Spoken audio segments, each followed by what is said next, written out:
Hill যখন কার্নেগির সাক্ষাৎকার নিচ্ছিলেন তখন সময়টা ছিল ১৯০৮ সাল।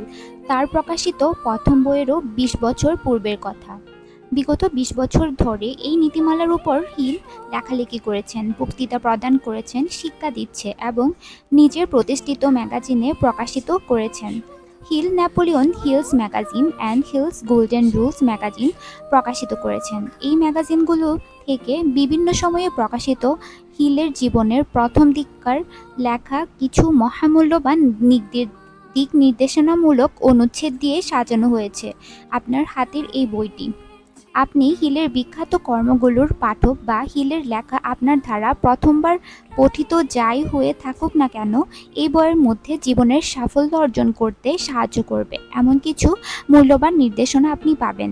হিল বব টেলসের ম্যাগাজিনে নিজের চাকরি স্থায়ী করে নিয়েছিলেন। ১৯০৮ সালে তিনি নিউ ইয়র্কে অ্যান্ড্রু কার্নেগির ৬৪টি রুমের একটি ম্যানশনে ইন্টারভিউ দেওয়ার জন্য একটি আবেদনপত্র পাঠিয়েছিলেন। কার্নেগিকে আমেরিকায় খুবই কম শিক্ষিত অবস্থায় আসতে হয়েছিল। খুবই অল্প সময়ের মধ্যে কার্নেগি কঠোর পরিশ্রমের মাধ্যমে কোটিপতি হয়েছিলেন। ইউএস স্টিলের কর্ণধার হিসেবে কার্নেগির যখন হিল সাক্ষাৎকার নিচ্ছিলেন তখন তার বয়স ৭৪ বছর। ১৯১৯ সালের মৃত্যুর সময় ইউএস স্টিল থেকে আয়ের $৩৫০ মিলিয়ন রেখে চলে যেতে হয়েছিল কার্নেগিকে।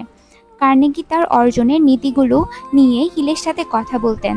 আড্ডা শেষ হওয়ার আগে কার্নেগি হিলকে চ্যালেঞ্জ ছুড়ে দিতেন তার ইন্টারভিউ নেওয়ার জন্য এবং মহান নেতাদের জীবনী পড়ার জন্য, এবং এর মাধ্যমে তার আবিষ্কারগুলোকে একটি নীতির আলোকে সংকলন করতে যাতে করে মানুষ নিজেরাই নিজেদেরকে সাহায্য করতে পারে এবং নিজেদের স্বপ্ন সম্পর্কে জানতে পারে। কার্নেগি তখনকার সময়ের বিখ্যাত নেতাদের মধ্যে John D Rockefeller, Thomas Edison, Henry Ford and George ইস্টম্যানের সম্পর্কে হিলকে ভূমিকাস্বরূপ কিছুটা ইঙ্গিত করে গেছেন।